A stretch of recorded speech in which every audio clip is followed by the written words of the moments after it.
경쟁률이 5대 1을 넘어가서 만약에 6대 1, 7대 1까지 올라간다라고 하면 높은 실기 점수로 따라잡을 수 있는 범위가 조금은 줄어들 수도 있습니다. 안녕하세요. 미대 입시 장원장입니다. 오랜만에 새로운 영상으로 찾아뵙게 되었습니다. 오늘은 국민대학교의 2026학년도 정시 모집 입시 변화에 대한 내용과 그에 따른 합격 전략을 한번 자세히 알아보도록 하겠습니다. 대학들이 보통 한 3, 4년에 한 번씩 입시의 변화를 주는데요. 국민대학교 정시 모집 같은 경우는 26학년도에 정말 큰 입시 변화가 있습니다. 그로 인해서 경쟁률도 달라질 것이고요. 그에 따른 합격하는 아이들의 수능 성적 또한 소폭 바뀔 수 있습니다. 그 내용들을 한번 자세히 알아보겠습니다. 먼저 정시 모집의 입시 변화는 크게 세 가지입니다. 첫 번째로는 정시의 실기 전형을 선발할 때 학생부 성적을 반영했었거든요. 그걸 아예 폐지하겠다입니다. 그리고 두 번째로는 정시 모집의 실기 전형으로 선발하는 공업 디자인과와 공간 디자인과는 다단계 전형이 폐지됩니다. 마지막으로 공업 디자인과와 공간 디자인과를 제외한 나머지 7개 학과는 다단계 전형의 방식을 바꾸겠다입니다. 국민대학교는 정원의 모집을 제외하고 262명을 선발하는데요. 수시 모집에서는 15.3%인 40명을 선발하고요. 정시 모집에서는 84.7%인 222명을 선발하고 있습니다. 지금 보시는 페이지는 국민대학교 디자인대학의 모집 인원을 수시 모집과 정시 모집의 전형별로 제가 한번 정리해 봤는데요. 여기서 눈여겨보셔야 될 부분은 미래융합전공 예체능입니다.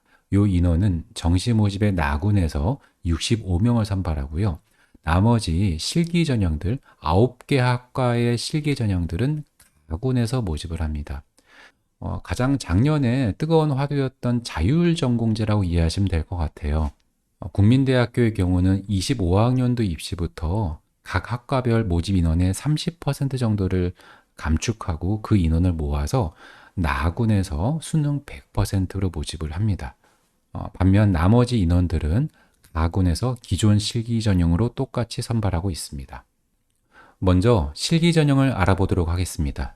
25학년도 입시까지는요, 디자인 학과들과 공예과 모두 1단계에서 수능 성적과 내신 성적을 합산해서 실기시험 없이 오직 성적만을 가지고 디자인과는 3배수, 그리고 공예과는 5배수로 제한을 걸었습니다. 아무리 실기력이 좋아도 1단계에서 수능 성적과 내신 성적으로 모집 단위의 3배수를 통과하지 못한 아이들은 학교의 시험장조차도 갈 수 없었습니다. 하지만 26학년도부터는요, 그 다단계 전형이 폐지가 됐습니다. 그래서 특히나 공업 디자인과와 공간 디자인과는 모든 아이들이 시험장에 가게 되고요. 실기 시험을 봐서 그 성적을 40% 반영하고 수능 성적은 60%를 반영해서 통합 선발하게 됩니다. 그리고 나머지 7개 학과는요, 이 다단계 전형이 유지는 되지만 그 방식이 크게 바뀌었습니다. 기존의 25학년도까지의 다단계 전형은 성적으로 먼저 3배수 내지 5배수를 잘라낸 다음에 그 다음에 실기시험을 볼 수 있었는데 26학년도부터는요. 응시하는 모든 아이들이 실기시험장에 다 갑니다. 그래서 실기시험을 보고 그 성적이 40% 반영을 하고 수능 성적은 60%를 반영을 합니다. 이렇게 수능 성적과 실기 성적으로 합산하여 모집 단위가 만약에 경쟁률이 5배수를 넘었다라면 이 1단계에서 모집 단위의 5배수를 먼저 잘라냅니다. 이 안에 통과된 아이들은 2단계에 들어가서 면접고사를 보게 되고요. 이 성적이 20% 반영이 되는 겁니다.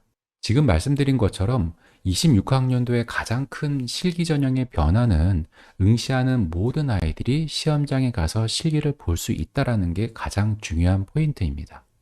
이런 입시 변화와 함께 예측될 수 있는 부분들을 알아보도록 하겠습니다. 먼저 학생부 반영이 폐지되기 때문에 학생부의 성적은 전혀 반영되지 않게 되는 거고요.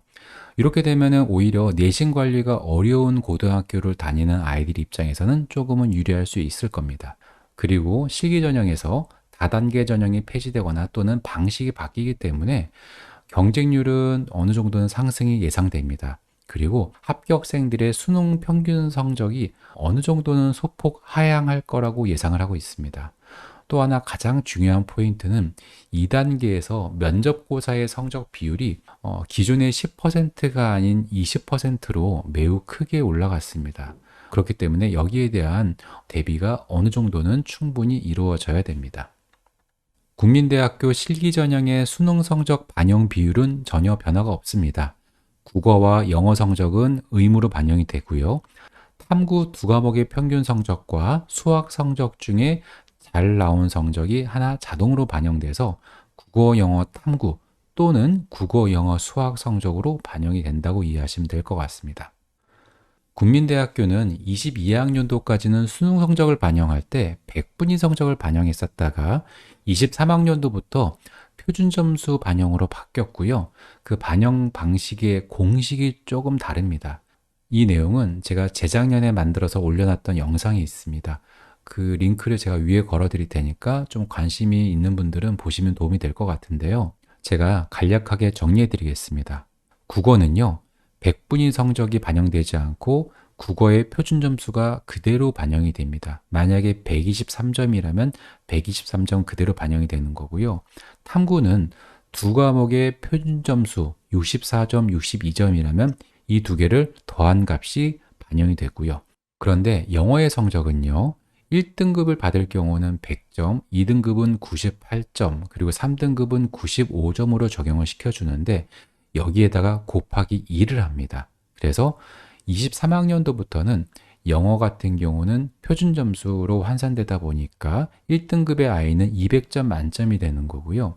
2등급은 196점, 그리고 3등급 받은 아이들은 190점으로 적용이 됩니다. 국어와 탐구 같은 경우는 그해 출제되는 수능의 난이도에 따라서 표준 점수의 만점이 변동이 있는데요. 영어 같은 경우는 그냥 고정되어 있다 보시면 될 것 같아요. 자, 이 부분이 뭐 그렇게 중요하지 않을 수 있다라고 인식되겠지만 이 표를 보신다면 영어의 중요도가 정말 중요하다는 걸 느끼실 거예요. 자, A부터 G까지 학생이 있습니다. A부터 C까지 아이는 국어와 탐구가 동일하게 100분위 93%를 받았고 영어는 1등급, 2등급, 3등급 이렇게 받았다고 가정을 하고요. D부터 F 학생은 국어 탐구 100분위 평균이 89%, 그리고 영어는 1, 2, 3등급. 그리고 G 학생은 국어 탐구가 평균이 83%를 받았지만 영어는 1등급 받은 아이입니다. 22학년도까지는 이 A부터 G 학생까지의 성적을 적용했을 때 영어는 그렇게 큰 차이가 없었어요. 거의 0.6%씩 내려가는 순서였거든요. 그런데 23학년도부터는 영어의 성적에 따라서 점수 차이가 엄청나게 크게 뒤바뀝니다. 예를 들어서 국어 탐구가 93%, 2등급 대인 93%에 들어간 아이가 영어를 3등급 받았을 경우에 23학년도 입시에서는 516.8점을 받았었거든요.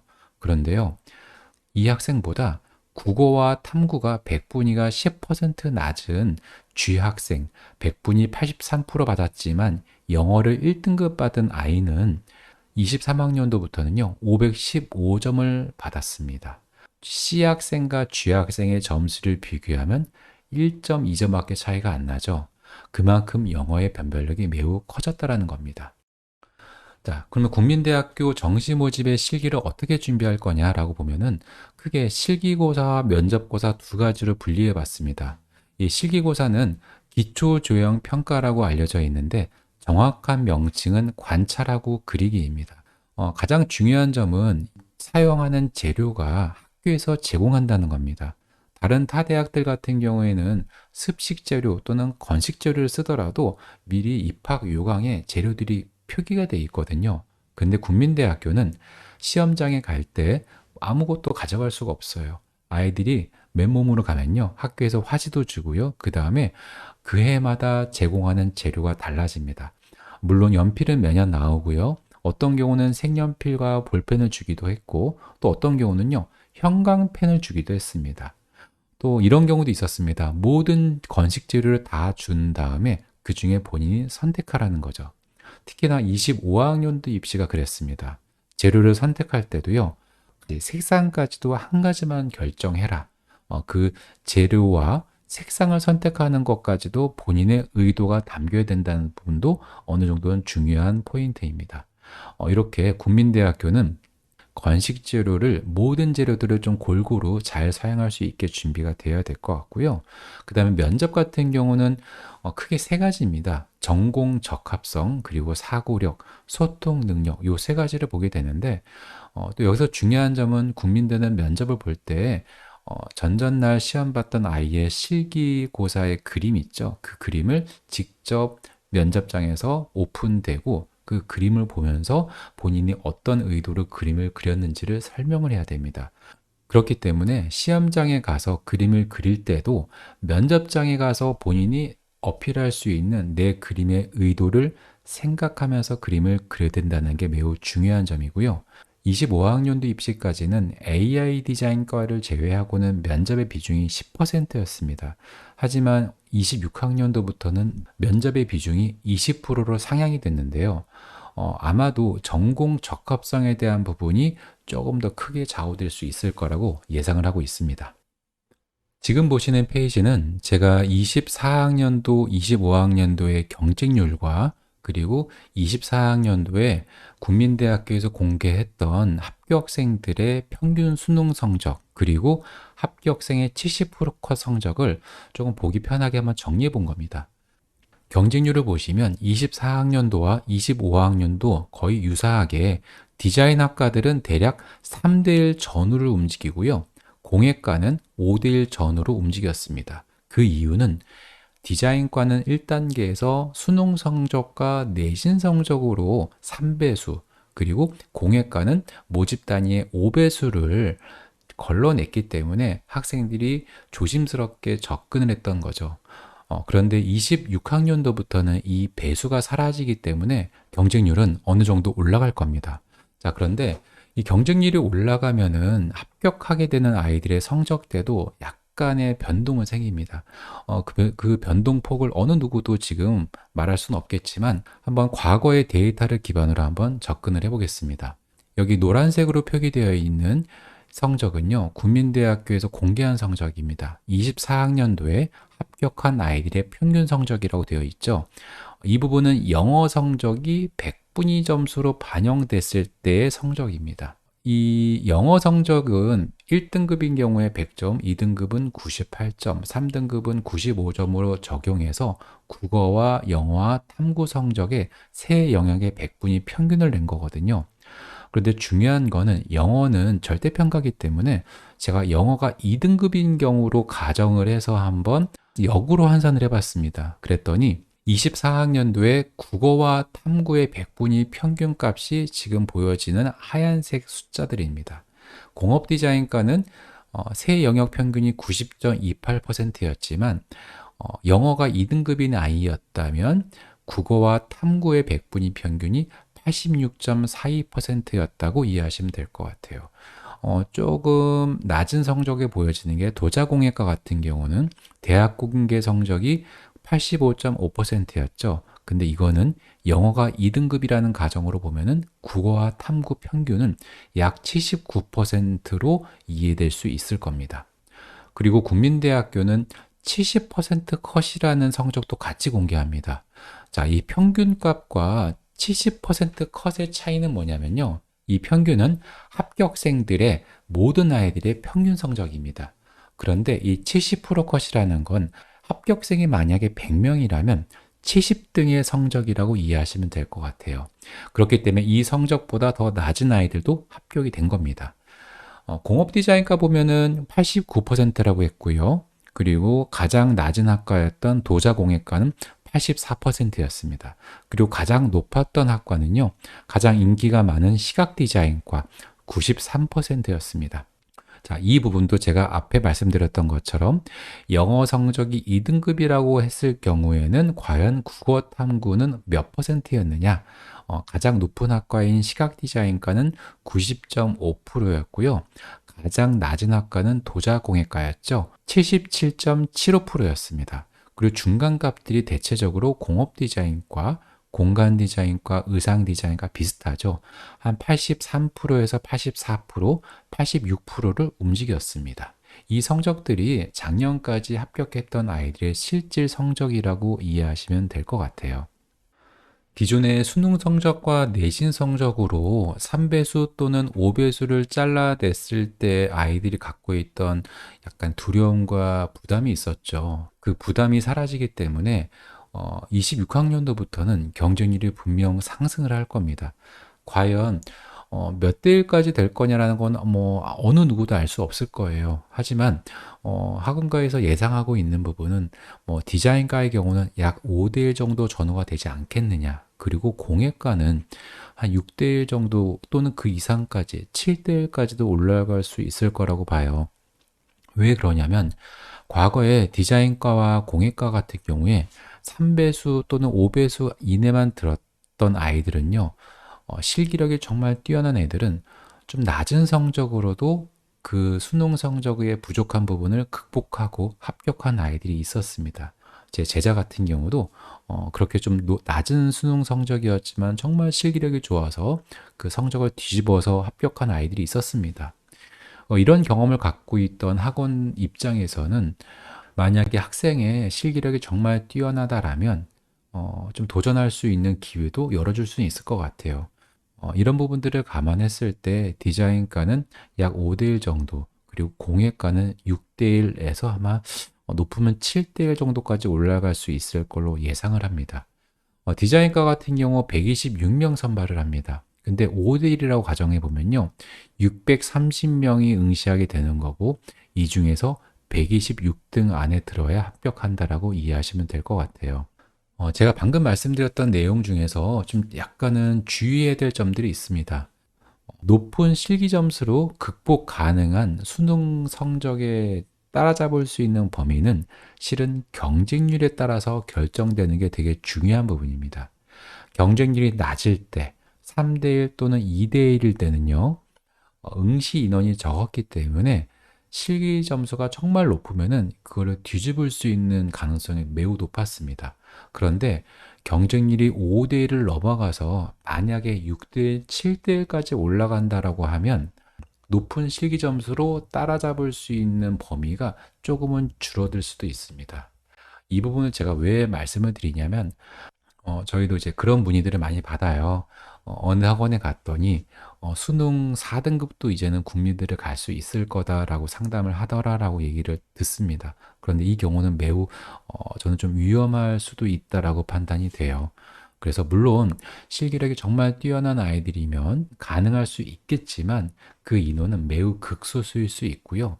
어느 정도의 성적 범위는 유지는 될 겁니다. 왜냐하면 국민대학교라는 좋은 학교를 들어오기 위해서 노력한 아이들이 많거든요. 그 아이들이 성적대는 어느 정도 유지될 거라고 이해하셔도 될 것 같습니다. 26학년도 국민대 실기전형의 합격을 위한 준비 전략을 한번 알아보도록 하겠습니다. 수능 성적에서는 1단계 5배수라고 제가 얘기를 했죠. 경쟁률이 약 5대 1 정도 될 것 같다라고 가정했을 때 여기를 통과하기 위한 수능 성적 관리가 필요한데 기존에는 2등급 대 또는 2.3등급 선이었다라면 이 부분이 한 2, 3등급 선까지로 조금 소폭 내려갈 수 있다라고 이해하시면 될 것 같고요. 영어 성적 같은 경우는 수능 총점으로 환산할 경우에 표준 점수 200점 만점으로 적용되기 때문에 1등급을 받으면 매우 유리할 수 있다. 최소한 2등급 이내는 들어갈 수 있도록 관리가 필요할 것 같습니다. 그리고 실기시험 같은 경우는요. 1단계 5배수를 통과하기 위한 것과 합격 여부로 결정이 됩니다. 이런 시기고사에 대한 내용이 정말 철저하게 준비가 되어야 되는 거고요. 서두에 말씀드렸던 것처럼 이 국민대학교의 기초조형평가라는 실기고사는 다양한 건식 재료를 가지고 시험을 보기 때문에 이 다양한 건식 재료들을 고르게 잘 표현할 수 있는 표현력과 조형 디자인 구성 능력들이 매우 중요할 것 같습니다. 이렇게 다양한 건식 재료들을 저학년 때부터 준비한다면 분명 좋은 실기력을 만들 수 있을 거라고 예상됩니다. 그리고 면접 매우 중요해진다고 말씀드렸죠. 실기 시험과 함께 합격 여부로 결정될 수 있습니다. 그만큼 매우 중요해졌기 때문에 본인이 가고자 하는 전공에 관련된 독서들을 많이 하면 정말 좋습니다. 그런데 시간이 좀 부족한 학생들인 경우는요, 네이버에서 디자인 프레스라고 한번 검색을 해보세요. 하나의 블로그가 나옵니다. 이 블로그는 네이버와 디자인 하우스에서 합작해서 만든 이 사이트입니다. 여기에는 되게 가장 최신의 트렌드들, 디자인 관련 트렌드에 대한 기사들이 많이 올라오니까 이 부분도 구독하시는 걸 정말 추천드립니다. 그리고 지원 전략이 매우 중요한데요. 국민대학교의 실기전형은 가군에서 아이들을 모집하고 있는데 가군에서 국민대를 준비하기 위해서 건식재료를 열심히 준비했어요. 그런 경우에 나군과 다군까지 모두 건식재료의 실기로 이어가면 참 좋습니다. 그런데 아이들의 성적에 따라서 또는 아이들의 선호하는 학과에 따라서 그러지 못하는 경우도 많이 생깁니다. 그렇기 때문에 나군과 다군에서 만약에 서울대를 볼 것이냐 또는 홍익대를 볼 거냐 또는 과기대 또는 뭐 건국대 서울을 볼 거냐에 따라서 준비해야 될 재료들과 실기 과목이 달라질 수도 있습니다. 이 부분도 꼭 한번 기억하셔서 같이 준비가 되어야 된다는 점 꼭 유념하시면 좋을 것 같습니다. 자, 이제 마지막으로 수능 100%로 선발하는 미래 융합 전공 예체능 편을 알려드리겠습니다. 정시 모집에서 나군 선발을 하고요. 모집 인원은 65명입니다. 전형 요소는 말 그대로 수능 100%인데요. 여기서 중요한 점은 수학 성적은 반영되지 않고 국어 성적이 40%, 영어와 탐구 성적이 30%씩 반영이 됩니다. 여기서 영어 성적은 이 실기 전형과 동일하게 적용이 되는 거고요. 한국사 또한 감점 제도로 그대로 적용이 됩니다. 이 모집 단위는 25학년도에 처음 신설되었고요. 경쟁률은 4.72대 1이었습니다. 아직 학교에서 공식적으로 성적을 공개하지 않았습니다. 그래서 아직 정확한 데이터는 아니지만 제 주위에 있는 여러 미술학원 원장님들과의 성적을 서로 공유하다 보니까 합격생들의 평균 성적이 국어 성적 같은 경우는 100분위 기준으로 95% 이상의 성적대 아이들이었고요.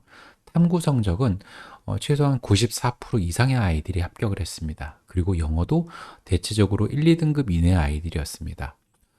근데 이제 국민대학교는 앞에 말씀드린 것처럼 표준 점수를 반영한다고 말씀을 드렸죠. 그러다 보니까 탐구 과목의 경우는 본인이 응시한 과목의 표준 점수를 꼭 확인한 다음에 지원 여부를 결정해야 됩니다. 25학년도 수능에 사회탐구 과목별 표준 점수를 제가 한번 정리해 본 건데요. 이 표준 점수는 그 과목의 출제 난이도가 매우 어려운 경우에는 만점자의 표점이 매우 크게 올라가고요.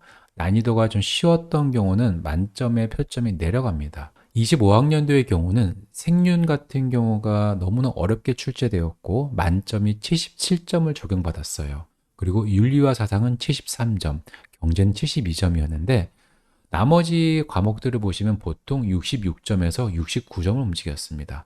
그리고 1등급 커트라인 표점도 생륜은 68점, 그리고 정법은 65점이었습니다. 만약에 윤리와 사상을 응시했는데 그 과목이 어렵게 나왔잖아요. 거기서 1등급 커트라인 100분이 96%를 받은 아이는 66점의 표준 점수를 받았는데 정법 같은 경우 만점 받은 아이가 66점이었다는 겁니다. 이렇게 사회탐구 같은 경우는 본인이 응시한 과목의 난이도가 어려웠는데 그 과목에서 점수를 잘 받았다라고 하면 이 학생은 매우 유리해진다는 것도 꼭 기억하시면 좋을 것 같습니다. 그렇기 때문에 비실기 전형에 대한 부분은 저희가 모의고사 성적만을 가지고 지원 전략을 짜기는 어렵습니다. 실질 수능 시험을 보고 본인이 응시하는 과목의 표준 점수가 몇 점이 나왔는지를 체크해 본 후 국민대 방식으로 점수를 환산해 보고 나서 지원 여부를 결정해야지 안정적인 합격이 나올 수 있을 거라고 생각하시면 될 것 같아요. 오랜만에 새로운 영상으로 이렇게 한번 인사드렸는데요. 저 같은 경우는 학원에서 아이들의 신규 상담부터 그 다음에 개인별 입시 전략 그리고 여러 선생님들과 함께 수업을 직접 하다 보니까 여러분들한테 이렇게 올려드릴 수 있는 콘텐츠들은 너무 많지만 시간이 부족했다라고 항상 저 스스로도 핑계를 삼았습니다. 그래서 많이 그동안은 조금 유튜브에 소홀했었는데 앞으로는 그래도 일주일에 한 편 정도씩은 어떻게든 시간을 쪼개서 영상들을 만들고 찾아뵈면서 좀 좋은 정보들을 여러분들께 공유할 수 있도록 노력하겠습니다. 오늘 올린 영상이 도움이 되셨다면 좋아요 버튼 부탁드립니다. 저에게는 큰 힘이 됩니다. 자, 그럼 오늘의 영상 여기서 마치도록 하겠습니다. 감사합니다.